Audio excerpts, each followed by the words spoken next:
तो हमने पिछली क्लास में पढ़ा था कि सोवियत प्रणाली क्या है।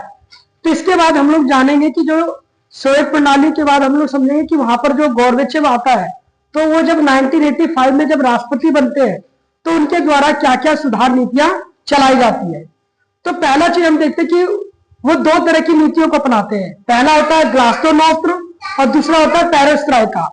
ग्लास्नोस्ट का मतलब होता है खुलापन और पेरेस्ट्राइका का मतलब होता है पुनर्निर्माण।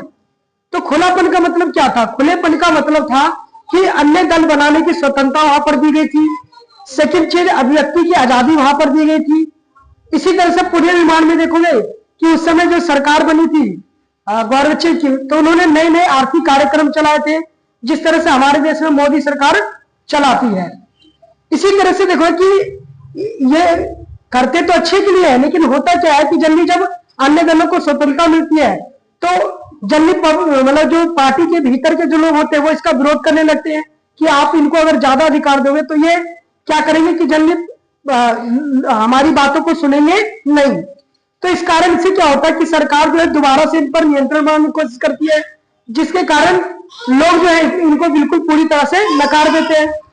इसी के साथ साथ देखोगे लोगों को जब अभिव्यक्ति की आजादी मिलती है तो जल्दी देखोगे कि लोग सरकार जो भी गलत कार्य करती थी उनका विरोध करना शुरू करती है।